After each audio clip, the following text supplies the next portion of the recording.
Hello guys, welcome sa ating educational webinar.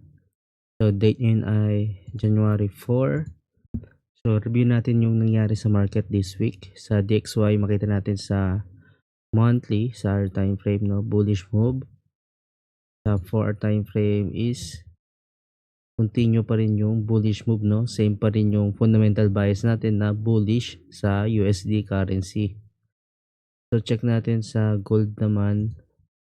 So sinabi natin sa previous analysis is bullish move sa gold, no, dahil sa risk of sentiment. So ngayon is nag-pullback move na siya.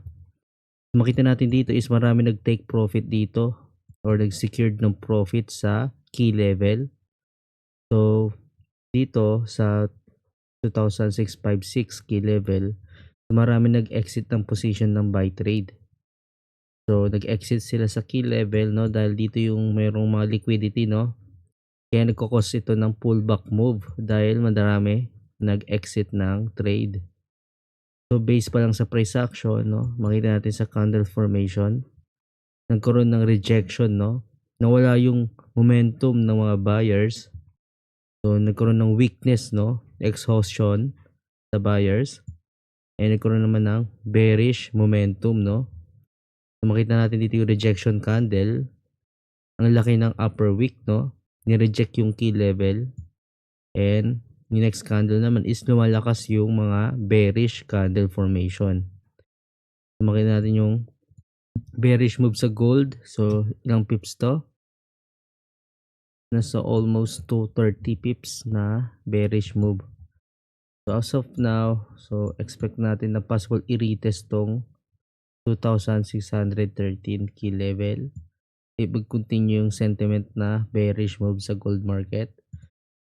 So malakas yung USD, no, na continue pa rin pataas.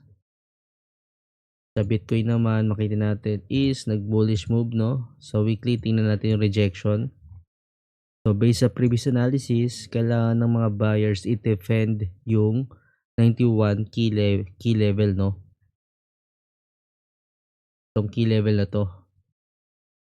So makita natin yung rejection, no, sa weekly time frame. Sa daily naman, so hindi nag-touch sa key level.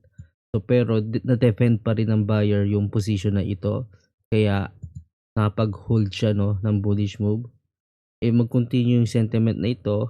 So kailangan nila mag-break above sa 1,000 key level, no, 100k key level sa Bitcoin para mag-create ulit ng new all-time high or i-retest yung previous all-time high. So ayun yung sa Bitcoin. So sa Nasdaq naman, sa US equity market, so sa daily makita natin dito is mayroong rejection sa 2,000, 20,000 key level, no. So nag-pullback pababa after mag-form ng all-time high, no. Kung tingnan natin sa higher time frame is sobrang laki ng tinaas ng Nasdaq market. So nag-pullback siya sa all-time high, same sa Bitcoin, no. After mag-form ng all-time high is nagkakaroon ng profit taking or pullback move, no, dahil hindi naman isang direction yung market eh. So may mga pullback move, no, waves na pababa yung market na nagsisecure or nag-exit ng position yung mga nakapag-buy sa market.